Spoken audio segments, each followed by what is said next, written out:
Motion of freely falling bodies, यानी अगर हम कभी मुशाहिदा करें कि अगर हम किसी ऑब्जेक्ट को, चाहे वो स्टोन हो या कोई बॉल हो या कोई भी चीज़ हो, अगर हम उसको ज़मीन की तरफ फेंकते हैं या छोड़ते हैं तो वो ज़मीन की कशिश की वजह से ज़मीन की तरफ आती है। लेकिन अगर हम इसके मोशन को देखें तो इसमें हम ये बात हमारे मुशाहदे में आती है कि वो ऑब्जेक्ट जो है उसकी वेलोसिटी, चूंकि खास डायरेक्शन में टाइम के हिसाब से ये डिस्प्लेसमेंट कवर करे तो मैं इसे वेलोसिटी कहूँगा, तो ये इसकी वेलोसिटी में जो एक इजाफा हो रहा होता है वो हर हर लम्हे यानी एक एक सेकंड के बाद, चले मैं भी बात करता हूँ, वो इक्वली यानी बढ़ रहा होता है। यानी मैं यूँ बात करता हूँ कि फर्ज करें जब मैंने इसको अपने हाथ में थामे हुए था और उसको अभी मैं छोड़ा नहीं था, तो इस वक्त इसकी इनिशियल वेलोसिटी 0 थी। लेकिन जब मैंने इसको जैसे ही छोड़ा, एक सेकंड गुजरने के बाद मैंने जब इसकी वैल्यू मुशाहिदे में लाई, तो चलें इस वैल्यू को मैं कहता हूँ V2, तो इसकी वेलोसिटी अब 10 मीटर पर सेकंड तक जो वो आ चुकी थी। फिर एक सेकंड के बाद मैंने फिर मुशाहिदा किया, जो कि अभी बॉल अभी फिलहाल जमीन तक नहीं पहुंचा, तो मैं ये कहता हूँ इस वक्त जो इसकी वेलोसिटी थी वो अब 20 मीटर पर सेकंड तक पहुंच गई है। यानी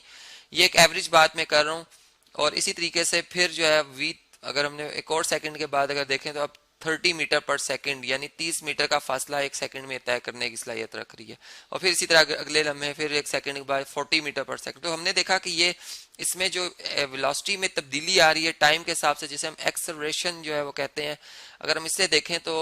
हमने देखा कि 10 से 0 का फर्क 10 का, और एक सेकंड से इसको डिवाइड करें तो ये 10 मीटर पर सेकंड स्क्वायर बन जाती है इसकी एक्सेलरेशन। फिर अगर इस लम्हे अगर हम देखें जो कि एवरेज एक्सेलरेशन है, ये आप जानते हैं बात के इंस्टेंटेनियस एक्सेलरेशन तो टाइम को बिल्कुल 0 के यानी करीब करीब लिखा जाता है, जो कि फिर प्रैक्टिकली थोड़ा सा इस तरह से इसकी कैलकुलेशन करना मुश्किल है। यहाँ पर चले हम एवरेज ही बात करें। यहाँ पर अगर हम देखें एवरेज जो एक्सेलरेशन है और इसकी डायरेक्शन भी हम देख रहे हैं कि ये चूंकि वेलोसिटी इंक्रीज हो रही है, तो मैंने कहा था जिस वक्त वेलोसिटी इंक्रीज होती है तो एक्सेलरेशन की डायरेक्शन वेलोसिटी की डायरेक्शन की सिमत में होती है, यानी वेलोसिटी भी नीचे की तरफ बढ़ रही है तो एक्सेलरेशन भी नीचे की तरफ बढ़ रही है, और साइन इसका क्या होता है जी, पॉजिटिव होता है। तो यहाँ पर हमने देखा कि इस लम्हे भी अगर 20 और 10 का फर्क देखें 10 ही आता है, यानी 10 मीटर पर सेकंड जो है वो वेलोसिटी में तब्दीली आई है एक सेकंड में, तो हम पर सेकंड स्क्वायर इसको कर देंगे। इसी तरह इस लम्हे भी अगर एवरेज एक्सेलरेशन देखी जाए तो ये भी वही 10 मीटर पर सेकंड स्क्वायर में आ रही है। तो फिर हमने एक बात इस तरह से की कि फिर एक एवरेज बात हमने ऐसे कर ली कि फिर कोई भी ऑब्जेक्ट हो, चाहे वो यानी हमारे पास कोई बहुत बड़ा ऑब्जेक्ट हो यानी जो बहुत ही जिसमें बहुत ज्यादा पार्टिकल्स से वो मिलके बना हो, जैसे जिसे हम कहते हैं जिसका मैस बहुत ज्यादा है, यानी जारी बात है ग्रेविटी की वजह से उसका वेट भी बहुत ज्यादा होगा। और ये फर्ज करें एक बहुत बड़ी ईंट है, बहुत बड़ा पत्थर है, उसको हम फेंकते हैं और उसके मुकाबले में एक पर जो कि एक या एक धागा जिसको हम फेंकते हैं। अब हम इसमें ये असूम करते हैं कि जो एयर फ्रिक्शन है वो नहीं है, या हवा जो है वो, चूंकि लाइट ऑब्जेक्ट है जाहिर बात है हवा पे उसका एकदम से उसके ऊपर ज्यादा असर होगा। इस चीज को अगर इग्नोर कर दिया जाए तो आप देखें कि हर हर पार्टिकल को जो जमीन अपनी तरफ खींच रही है और वो एक ही फोर्स से खींच रही है। तो इस वजह से जो एक्सेलरेशन जो प्रोड्यूस होगा वो सब ऑब्जेक्ट में एक जैसा होगा, और उसकी बेस पे हम ये कहते हैं कि जो जमीन तक पहुंचने की, चूंकि एक स्पीड ही वो चीज होती है जो कि किसी ऑब्जेक्ट को टाइम के हिसाब से एक खास पोजीशन तक लेके आती है, तो फिर जब हम वो स्पीड ही एक जैसी रख रहे हैं तो फिर इसका मतलब है ये ऑब्जेक्ट भी उतने ही यानी एक साथ एक ही टाइम में ये जमीन तक पहुंचेंगे, जो कि फिर अगर 2 सेकंड है तो 2 सेकंड में, या 3 है तो 3। तो ये बात गैलीलियो ने की थी जी, जो कि एक इन्होंने एक एक्सपेरिमेंट किया था पीसा टावर पर, और इन्होंने ये बात फिर मुशाहिदे में की थी कि उन्होंने जो है वो यानी एक लाइट ऑब्जेक्ट यानी जिसे हम पर वगैरह कहते हैं विदर, और एक जो है कोई स्टोन लिया था, दोनों को फेंका था और दोनों जो है उन्होंने मुशाहिदे में देखे कि एक ही टाइम पे वो जमीन पर पहुंचे। तो ये फिर उन्होंने एक स्टेटमेंट दी थी। इस तरीके से फिर हम ये बात करते हैं कि जब हम एक बॉडी को जब फ्री फॉल का केस हम स्टडी करते हैं और उसका जो मोशन होता है वो लीनियर मोशन होता है, यानी वो एक ही डायरेक्शन में जमीन की तरफ आ रही होती है, चूंकि हम विदाउट एयर रेजिस्टेंस की बात कर रहे होते हैं, तो फिर हमारे पास फर्ज करें अगर उसकी इनिशियल वेलोसिटी वी आई है और फिर जमीन पे जिस टाइम जितने देर में वो पहुंचती है वो टी टाइम लगता है, और यानी और जब वो जमीन पे हिट करती है तो कुछ एक खास वेलोसिटी होती है जिससे वो हिट करती है, वो वी एफ ओ जिसे हम फाइनल वेलोसिटी कहते हैं। तो इस केस में जो एक्सेलरेशन यानी वेलोसिटी में जो तब्दीली प्रोड्यूस हो रही है वो, जिसको मैंने 10 मीटर पर सेकंड स्क्वायर के हवाले से बात की, वो जी होगी। यानी जी चूंकि इसको एक खास नाम एक खास सिंबल दे दिया गया इसलिए कि ये ग्रेविटी से निकला, तो जी फॉर ग्रेविटेशनल एक्सेलरेशन, जो कि ये भी एक वेक्टर क्वांटिटी है जिसकी वैल्यू फिर अप्रॉक्सीमेट 10 मीटर पर सेकंड स्क्वायर रखी गई है। और इसलिए भी कि अगर हम जो है यानी अगर हम यहाँ पर देखें तो एक्सलेरेशन भी क्योंकि पॉजिटिव है, डाउनवर्ड डायरेक्शन में पॉजिटिव है। अगर मैं इसी तरह अगर मैं ये इस बात को इस तरह से रिवर्स में लूँ कि मैं अगर एक ऑब्जेक्ट में ज़मीन पे खड़ा हूँ, मैं ऊपर फेंकता हूँ ऑब्जेक्ट को, ये मेरे हाथ में ने इसको थामे हुए था, और अब मैं इस ऑब्जेक्ट को अगर जो है वो ऊपर की तरफ फेंकता हूँ, तो ये ऑब्जेक्ट जो है वो पहले इसकी वेलोसिटी जीरो होगी, और यानी जैसे मैं इसको छोड़ूंगा तो इसकी एक वेलोसिटी जो है वो पहले मैक्सिमम यानी इस तरह से होगा कि जिस वक्त जिस लम्हे में छोड़ दूंगा उस वक्त इसको एक मैक्सिमम वेलोसिटी से ही आएगा ऊपर की तरफ, लेकिन वक्त के साथ साथ इसकी वेलोसिटी कम होती जाएगी। यानी यहाँ पर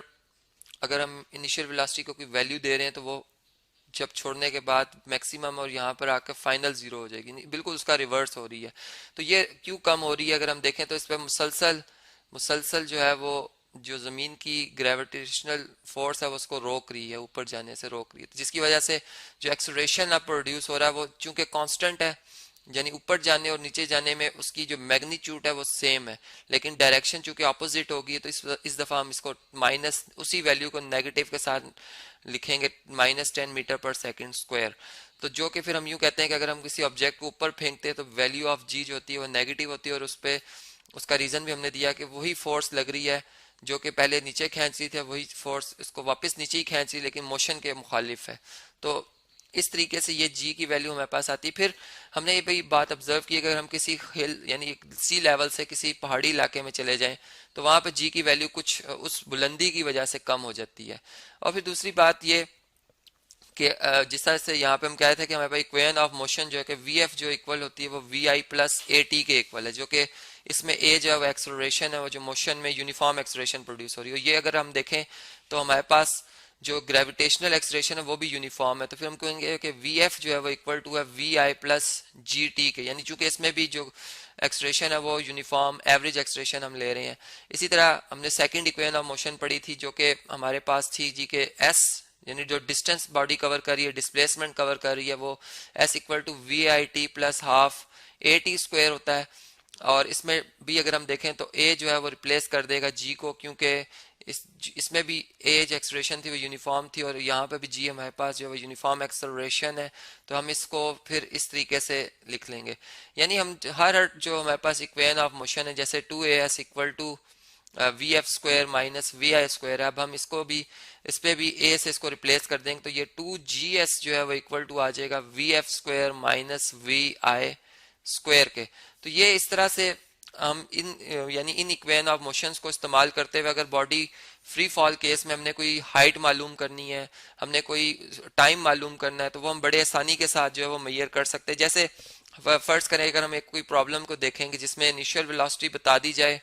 फर्ज करें 20 मीटर पर सेकंड है, फाइनल वेलोसिटी हमारे पास जीरो है,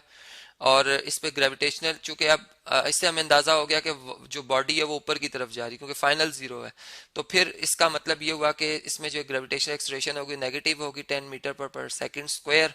और टाइम, या अगर हमने फर्ज करें टाइम ही फाइंड करना है, तो हम इसमें first equation of motion use कर सकते हैं, जो कि हमारे पास थी V F equal to V I plus G T. और यहाँ से हमने चूंकि अब टाइम मालूम करना है तो हम लिखेंगे वी एफ माइनस वी आई, यानी इस वी आई को इधर शिफ्ट कर देंगे, इक्वल टू जी टी आ जाएगा। और अगर हम जी से दोनों तरफ डिवाइड कर दें यहाँ भी और यहाँ भी, तो यहाँ से जी से कैंसिल, तो हमारे पास टी सेपरेट हो जाता है, जो कि वी एफ, अब वी एफ की वैल्यू अगर हम इसमें सब्सिट्यूट कर दें, जो कि हमारे पास कितनी है जी, जीरो है,